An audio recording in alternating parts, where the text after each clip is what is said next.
I don't think I know anybody that couldn't use a miracle. We got needs in our lives. We got financial needs. We got emotional needs. We got health needs. And I tell you, the shape that our country's in, the shape that the world's in, we got to know how to live in the miraculous. Well, I got great news for you.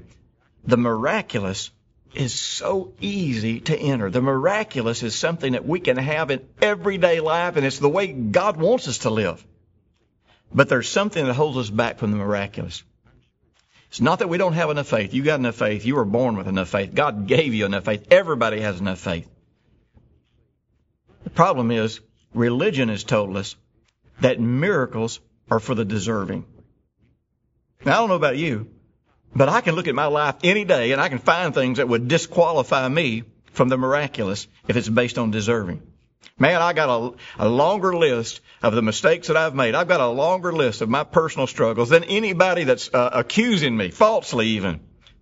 Because none of us measure up in our own estimation, or if we do measure up in our own estimation, then we're usually full of pride and ego and self-centered and self-deceit.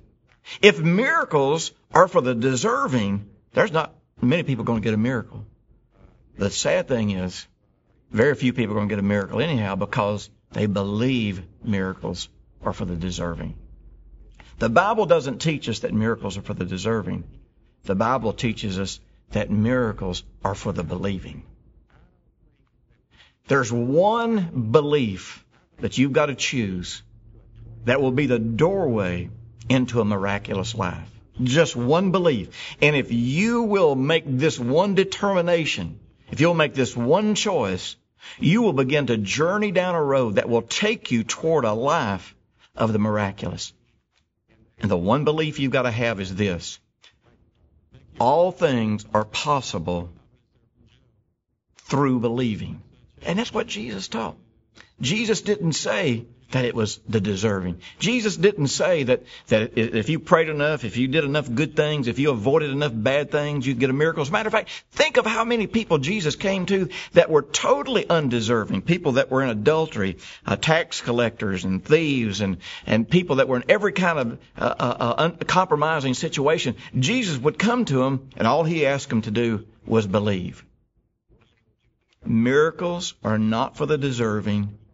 Miracles are for the believing.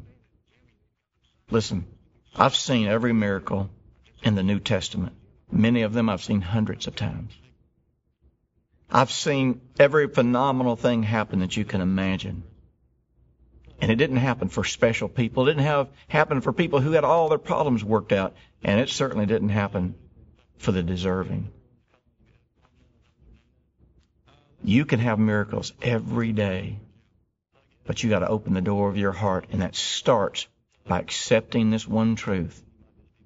All things become possible to me because I believe, even when I don't deserve it.